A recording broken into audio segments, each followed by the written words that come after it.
டிஸ்ட்ரிக்ட்ல வந்து நான் இங்கே வந்து 4x400 மீட்டர் ரிலேல கோல்டு வின் பண்ணியிருக்கேன்.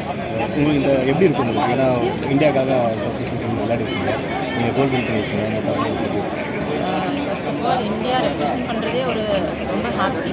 அதுலேயும் நம்ம தமிழ்நாட்டில் நடந்து அதில் வின் பண்ணுறது ரொம்ப ரொம்ப சந்தோஷமாக இருக்குது.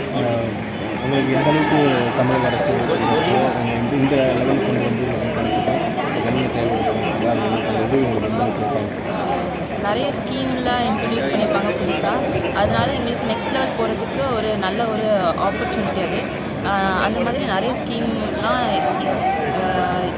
இன்ட்ரடியூஸ் பண்ணதுனால ரொம்ப ஹாப்பியாக இருக்குது. எங்களால் நெக்ஸ்ட் லெவலுக்கு போக முடியாது. சவுத் ஏஷியன் ஜூனியர் இப்போ பார்ட்டிசிபேட் பண்ணியிருக்கீங்க. உங்களோட அடுத்த எய்ம் என்ன, எந்த அளவுக்கு போகணும்? இனி நெக்ஸ்ட் வந்து சீனியர் காம்படிஷன்ஸில் கண்டிப்பாக இன்டர்நேஷ்னலில் வின் பண்ணணும். நான் வந்து 6th ஸ்போர்ட்ஸ் ஸ்டார்ட் பண்ணேன். பட் கோவிடுக்கு அப்புறம் தான் நான் நல்லா ஸ்போர்ட்ஸ் பண்ண ஆரம்பித்தேன். அப்புறம் வந்து என்னோடய 10th நான் ஃபஸ்ட்டு ஸ்டேட் மெடல் பண்ணேன். 11th first national medal and international medal பண்ணேன். அப்புறம் ஜேர்னி இப்போ வரைக்கும் கண்டினியூ ஆகிட்டு இருக்குது. இது என்னோடய 4th இன்டர்நேஷ்னல் மெடல்.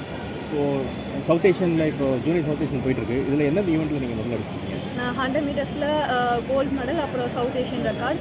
அண்ட் இப்போது அந்த ரிலேயில் நேஷ்னல் ரெக்கார்டு வச்சுருக்கோம். நாங்கள் 45:08 ஓடிருக்கோம். நாங்கள் ரிலேல கோல்டு ரிலேல கோல்டு பண்ணியிருக்கோம். நாங்கள் உங்களோட எய்ம் என்னவாக இருக்கும்? என்னோடய எய்ம் வந்து நெக்ஸ்ட் ஏஷியன் கேம்ஸ் வருது, அதில் பார்ட்டிசிபேட் பண்ணி மெடல் பண்ணணும் ஏஷியன் கேம்ஸில். அண்ட் ஒலிம்பிக்ஸில் இந்தியாவுக்காக ரெப்ரசென்ட் பண்ணி மெடல் பண்ணணும்.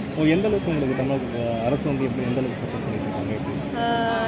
எல்லா விதத்துலையும் ஃபண்டாக இருக்கட்டும், சரி, ஃபுட்டு, அக்காமடேஷன். இப்போ இந்த காம்படிஷன் வந்து அக்காமடேஷன், ஃபுட் எல்லாமே நல்லாயிருக்கு.